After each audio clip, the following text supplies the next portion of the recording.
আজকে হরিরামপুর উপজেলার বাল্লা ইউনিয়ন পরিষদের অন্তর্ভুক্ত ৮ নম্বর ওয়ার্ডের ঝিটকা নতুন পাড়া অনুষ্ঠিত আজকের এই সভা নির্বাচনী প্রতিনিধি সভা সম্মানিত সভাপতি জনাব মাসুদ বিশ্বাস, উপস্থিত হরিরামপুর উপজেলার সম্মানিত জাতীয় পার্টির সভাপতি জনাব বীর মুক্তিযোদ্ধা বিল্লাল হোসেন মামা, উপস্থিত আজকের এই অনুষ্ঠানের মধ্যমণি সাবেক সংসদ সদস্য এবং আগামী নির্বাচনের সংসদ সদস্য পদপ্রার্থী আমার শ্রদ্ধেয় মামা জনাব এস.এম. আব্দুল মান্নান, উপস্থিত এই ঝিটকা নতুন পাড়া এবং হরিরামপুরের বিভিন্ন এলাকা থেকে আগত সকল সম্মানিত এলাকাবাসী এবং জাতীয় পার্টি, যুব সংহতি, ছাত্র সমাজের বিভিন্ন স্তরের নেতৃবৃন্দ, উপস্থিত হিন্দু মুসলমান মা ও বোনেরা, অল্প সময়ের মধ্যে আজকে এই অনুষ্ঠান আয়োজন করা হয়েছে। ব্যক্তিগতভাবে আমার কাছে খুব ভালো লাগছে যে আপনারা অনেক আগ্রহ নিয়ে বসে আছেন। আজকে এই অনুষ্ঠানে দু চারটি কথা বলছেন আমাদের বিগত দিনের নেতা, এমপি এবং আগামী দিনের এমপি পদপ্রার্থী ওনার মুখ থেকে কিছু কথা শোনার জন্য। আমি বেশি কিছু কথা বলতে চাই না, ওনার কাছ থেকে আপনারা শুনেন। আমি যে কথাটা বলতে চাচ্ছি, এমপি পদপ্রার্থী বিগত সাবেক সংসদ সদস্য, উনি আমার মামা। গত নির্বাচনে আমি থাকতে পারি নাই, আমি বাইরে ছিলাম, দেশের বাইরে ছিলাম। এবারে আমি ঘুরে দেখেছি, বিশেষ করে হরিরামপুরে ঘুরে যখন দেখতে পারলাম, বুঝতে পারলাম আপনারা হরিরামপুরবাসী ওনাকে ভালোবাসেন। ঠিক বলছি কিনা? যা দেখতে পেলাম ঘুরে ঘুরে দোকানপাট, ব্যবসা বাণিজ্য যারা করে এলাকাবাসী সকলেই এক বাক্যে বসে একজন ভালো মানুষ। তবে এই কথাটা শুনে ভালো লাগলো এবং আমার কাছে পাশাপাশি মনে হলো যে আপনারাও ভালো মানুষ। কারণ ভালো মানুষ না হলে আরেকজনকে ভালো মানুষ বলতে পারে না। ভালো মানুষকে চিনে। আপনারা নিশ্চয়ই অনেক ভালো মানুষ। আমি এমনিতেই গর্ব করি যে মানিকগঞ্জ আমার জেলা, মানিকগঞ্জবাসী এমনি সকল দিক থেকে উন্নত মানের আন্তরিকতা তাদের মধ্যে বেশি। তা আমি এটাই বলতে চাই যে আপনারা আন্তরিকতা দিয়ে বিগত 2008 সালে আমার মামাকে আপনারা এমপি নির্বাচিত করেছিলেন। এবছর একটা সুযোগ আসছে, অনেকদিন আমরা ভোট প্রয়োগ করতে পারিনি। এবছর ভোট দেওয়ার একটা পরিবেশ মনে হচ্ছে। ইনশাআল্লাহ আমরা সবাই কেন্দ্রে গিয়ে ভোট দিতে পারব। আপনাদেরকে সবাইকে নিয়ে ভোট কেন্দ্রে নিয়ে যাওয়ার জন্য আমাদের অনেক কর্মী থাকবেন। আপনাদের কাছে আমার বিনীত অনুরোধ, আপনারা কেন্দ্রে গিয়ে স্বাচ্ছন্দ্যে ভোটটা প্রয়োগ করবেন, ভোটটা দিবেন। আপনাদের নেতাকে আপনারা নির্বাচিত করবেন এবং বিগত দিনে ওনার কর্মকাণ্ড আপনাদের এলাকায় কি করেছেন আপনারা নিজেরাই জানেন। এটা আমি বলতে চাই না, তুলে ধরতে চাই না, আপনাদের কাছে অনেক প্রমাণ রয়েছে। তো সেই বিগত দিনে অনেক আন্তরিকতা দিয়ে সততার সাথে আমার মামা এই হরিরামপুর, সিংহের এবং সরকারের কয়েকটা ইউনিয়ন নিয়ে উনি নির্বাচিত হয়েছিলেন। এই অঞ্চলগুলোতে উনি ঘুরে বেড়াইছে। আমি দেখেছি যে একদিনও মাথায় বসে থাকেনি, প্রায় দিনই সে এলাকায় খোঁজ খবর নেওয়ার জন্য কোথায় কোন উন্নয়ন করতে হবে সেটা দেখার জন্য, সরকারকে দেখার জন্য উনি ঘুরে বেরিয়েছেন। তো এবারও উনি শেষ চিন্তা করেছেন যে নির্বাচনের একটা পরিবেশ যেহেতু আসছে, জনগণ ভোট দিতে চায়, বিগত দিনে সঠিকভাবে ভোট দিতে পারেনি।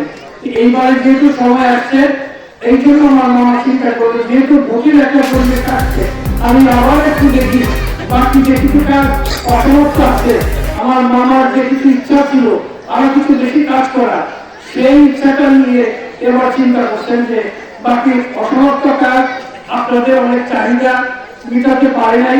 এবারে যদি নির্বাচিত হয়, অনেক উন্নয়ন হয়েছে, উনি করেছেন রাস্তাঘাট, আরো কোথায় কোথাও যেগুলি বাকি আছে সেগুলি যাতে করে একটা সুন্দর পরিবেশ করে দিতে পারে আপনাদেরকে এই আকাঙ্ক্ষা নিয়েই উনি আপনাদের কাছে হাজির হয়েছেন। আর ওনার এমনি চাওয়া পাওয়ার কিছু নাই, আমি সর্বক্ষণ ওনার পাশে থাকি এবং সবসময় আমার সাথে কথা বলি। আমরা জানি, আপনারাও জানেন যে ওনার কোনো চাহিদা নাই, একমাত্র জনসেবাতেই ওনার চাহিদা এবং এটাই ইচ্ছা। তো ইচ্ছা নিয়ে উনি আপনাদের সামনে হাজির হয়েছেন। আপনারা আপনাদের কাছে আমার কিন্তু অনুরোধ, আপনারা ওনাকে ভালোবেসে থাকবেন। আপনারা সবাই আগামী 12 তারিখে এই নির্বাচনের দিনে সকলে ভোট কেন্দ্রে গিয়ে ভোট প্রদান করে ওনাকে জয়যুক্ত করবেন। ইনশাআল্লাহ আপনাদের দয়া হবে, এটি আমার বিশ্বাস। পরিবর্তন করে আমি যে বিশ্বাসটা পেয়েছি সেটা এলাকাবাসী আমার মামাকে মানা সাহেবকে ভালোবাসেন। সেই হিসাবে পরিস্থিতি বিজয়ী হয়, এই বিজয়টা আপনাদের হবে, কারণ আপনারা কষ্ট করে ঘুরে ফিরে আপনারা সকলকে সংগঠিত করে নির্বাচিত করেছেন বা করবেন, তাহলে সত্যিকারের বিজয় আপনাদের হবে। আমি যারা কর্মীবৃন্দ আছেন এবং এই হরিরামপুরের নেতৃবৃন্দ আছেন তাদের প্রতি আমি আন্তরিক একটা ধন্যবাদ জানাই। তারা এখন থেকে আপনি সময় কাজ করে যাচ্ছে। আমরা কাউকে দেখতে পাই না, কাউকে দেখতে পাই, তো আমাদের সামনে আসে, তো সামনে আসে না। যারা পেছনে থাকে তাদের প্রতি আমাদের আন্তরিক শুভেচ্ছা। যারা কষ্ট করে কাজ করে যাচ্ছে মামার জন্য, এই নির্বাচনে সহযোগিতা করে ভোটারদের কাছে মামার কথা পৌঁছে দিচ্ছে, তাদের প্রতি আমি সেলিউট জানাই। তারা যেন এই কর্মোদ্যোগ নিয়ে মামাকে এই বাংলা মাটাকে বিজয়ী করে, এই কথাটা রেখে এবং নেতৃবৃন্দ এবং এলাকাবাসীর প্রতি আমার শ্রদ্ধা জানিয়ে আমি আমার বক্তব্য শেষ করছি। আমি কথা বলবো না। আমার কাছে দুটি প্রস্তাব এসেছে এই এলাকা থেকে, যদিও এটা নির্বাচনী সভা, কাজে আমি অনুরোধ করবো আপনাদের কাছে, আপনাদের প্রাণের মানুষ, আপনার আত্মার মানুষ আপনাদের পাশে থাকে। উনি নির্বাচনে এসেছেন, বিগত দিনে এমপি ছিলেন। আমার মনে আছে স্বপন ছিল, স্বপন ঘোষ এই রাস্তা করার জন্য আমার কাছে আমি বরাদ্দ দিয়েছিলাম ওনার মাধ্যমে। আমার সাক্ষী আছে, আমার কাগজপত্র আছে। এখানে আলিম আছেন, মহাজনের পক্ষ থেকে এসেছিল, তার মাধ্যমে আমরা উন্নয়ন করার জন্য বহু প্রকল্প দিয়েছি। এবং যারা 13টা ইউনিয়নে মান্নান সাহেবের আমলে হিন্দু বৌদ্ধ খ্রিস্টান যার যার মন্দির মসজিদ আছে, আমরা বলতে পারবেন না যে আমার এই মন্দিরে কোন বরাদ্দ আসে নাই। এবং এই বরাদ্দ আনতে হরিরামপুরের জাতীয় পার্টির কাউকে 10 টাকা দিতে হয়েছে, আপনি প্রকাশ করে বলবেন। আমরা সেই দল করি, আমাদের সেই আদর্শ প্রথম আমাদের সর্বোচ্চ জনগণ আমাদের মালিক ক্ষমতাগ্রস্ত জনগণ, তার জনগণ যেন আমাদের দ্বারা প্রতারিত না হয়, আমাদের দ্বারা কোনো ক্ষতিগ্রস্ত না হয়। আর আমার নেতা মান্নান সাহেব বলেন আমার সহবারী কিছু নাই, আমি রাজনীতি করি মানুষের সেবা করার জন্য। আমার আচরণ, আমার আশার কথাবার্তায় যেন কোনো লোক কষ্ট না পায়। আপনারা আমার সহযোগ, আপনারা আমার সহযোগিতা, আপনাদের কাছে যেন কোনো রকম কেউ কোনো খারাপ আচরণ না পায়, খারাপ ব্যবহার না পায়। যেটা বলবেন সেটা করবেন। উনি সেই ব্যক্তি, আমার কাছে প্রস্তাব আসছে শহীদের মাধ্যমে এবং রাতের মাধ্যমে এই এলাকার, আমি তো সবাই পরিচিত, কারণ এখানে অনেক ছাত্রী আছে। আমি রাজনীতি করে যখন ইয়ে করতাম, করি, তার কাজে আমি তাদেরকে বলতে চাই আমরা কোনো মিথ্যা আশ্রয় দেবো না, মিথ্যা আশ্বাস দেবো না। মান্নান সাহেব যদি আপনারা ভোট দিয়ে আগামী নির্বাচনে জয়যুক্ত করে আমি ঘোষণা দিয়ে গেলাম এই রাস্তা এবং কালী মন্দিরের প্রথম কাজটি মান্নান সাহেব। আমি গতবার আমি বলছিলাম যে মন্দির এই যে আমার বাসার পাশে চিতারখোলা, এই চিতারখোলা প্রথম মান্নান সাহেব দেবো ইনশাল্লাহ। আমি প্রথম তারিখে মান্নান সাহেব দিয়ে 50,000 টাকা তার কাজে আমরা মিথ্যা কথা দেবো না আর মিথ্যা কথা বলবো না, যেটা পারবো সেইটাই করবো। আমার নেতার আদর্শ, তাই আপনাদের কাছে বক্তব্য আমি বাড়াবো না। আপনাদের কাছে মুখে কথা শুনেন, সকলকে ধন্যবাদ দেই। আগামী দিনে জাতীয় সংসদ নির্বাচনে মান্নান সাহেবের পক্ষে সবাই মিলে দলবলে লাঙ্গল মার্কায় ভোট দিলেন। এই আশা করে আমি আমার কথা শেষ করছি। সবাই ভালো থাকেন, সুস্থ থাকেন, সুন্দর থাকেন। খুদা হাফেজ। বাংলাদেশ জিন্দাবাদ। মান্নান সাহেব জিন্দাবাদ। আসসালামু আলাইকুম। এমপি হয়েছিলেন আমাদের এখানে, তখন একটা বড় দাম ছিল এই পুরো বাংলা ইউনিয়নটা নেতৃত্ব দিয়েছেন। আজ দুঃখের কারণে নাই। তারপরে তো আমরা আছি, আপনারা আছেন। উনি খুব পুরানো লোক, উনি খুব ভালো মানুষ, ওনার ভিতরে কোনো কারচুপি নাই। উনি 2 নম্বর কথা পছন্দ করে না। উনি মানুষের জন্য ওনার আল্লাহ ওনাকে অনেক দিয়েছেন। ওনার চাওয়া পাওয়ার কিছু নাই। উনি শুধু একটা জিনিস চায়, আপনাদের সাথে মিলেমিশে থাকার জন্য।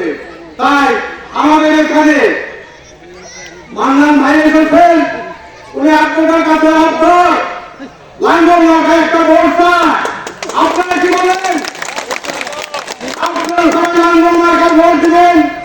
আপনারা যারা আসছেন তারা যদি আরো 10টা ভোট আদায় করেন তাহলে মান্নান ভাইয়ের দল নিশ্চিত। আমরা চাই মান্নান ভাই আমাদের এই হরিরামপুরে সিঙ্গারের এমপি হোক, আমাদের পাশে আসতে দাঁড়ায়, আমাদের পুরানো লোক, আমরা ওনাকে চিনি। আর নতুন একজন মানুষ যে আসুক, আমরা তাকে তো চিনি না। তাই একজন পুরানো লোককে যদি আমরা ভোট দিয়ে নির্বাচিত করতে পারি তাহলে আপনাদের আমাদের প্রত্যেকের জন্য সুবিধা হবে। তাই বিলালে একটা কথা বলে গেছেন, এই যে রাস্তা, এই রাস্তা অবশ্যই মান্নান ভাই করবেন। এখানে একটা মন্দির আছে, আমাদের কালী মন্দির। এই মন্দির এর আগেও কিছু সহযোগিতা মান্নান ভাই করেছেন, আমরা করবেন। আমাদের এখানে একটা মসজিদ আছে, আমাদের এখানে একটা কর্মস্থান আছে। মান্নান ভাইয়ের প্রতি আমার দাবি রইল, আমাদের এই জিনিসগুলো আপনি একটু দেখবেন, এটাই আমার অনুরোধ। আপনারা সবাই লাঙ্গল মার্কায় ভোট দিয়ে মান্নান ভাইকে জয়যুক্ত করুন। সংসদে যারা যাতে আমাদের চাওয়া পাওয়ার কথা বলতে পারে, এই আশাবাদ ব্যক্ত করে আমি আমার বক্তব্য শেষ করছি। ঠিক আছে, আমাদের এই হরিরামপুর যখন নিয়েছিল এমপি ছিলেন 2008 সালে, তো উনি খুব ভালো লোক। তো ওনার ওয়াইফও খুব ভালো লোক। নির্বাচনে আমরা তখন ছিলাম, ওনার সাথে ছিলাম, নির্বাচন করছি, তিনি জয়যুক্ত হয়েছিলেন। আমাদের এলাকার কিছু কাজ স্বপন ঘোষের কথা বললো আমার বড় ভাই, আমার বড় ভাই বন্ধু, তারা মুক্তিযোদ্ধা একসাথে, আমি লামিয়ে ভাই, তারা একসাথে মুক্তিযোদ্ধা। তো তখন স্বপন ঘোষের সাথে আমি থাকতাম। আমাদের এখানে টুকটাক যে কাজগুলি এই বিধানসভার মাধ্যমে হতো, এই জাতীয় পার্টির তখন ছিলেন মান্নান সাহেব। হ্যাঁ,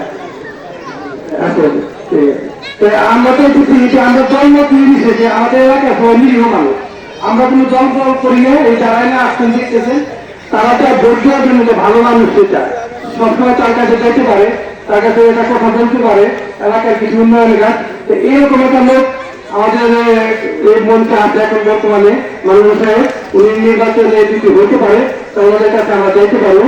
তো আমার তো জনগণের পক্ষ থেকে আমার কাছে একটাই চাওয়া, এমপি যদি হতে পারে বা যে নাই হোক, কিন্তু আমাদের সাথে যদি সবসময় থাকে, আমরা তার পাশে সবসময় থাকবো ইনশাআল্লাহ। এই বক্তব্য বলে আমি আমার বক্তব্য শেষ করছি।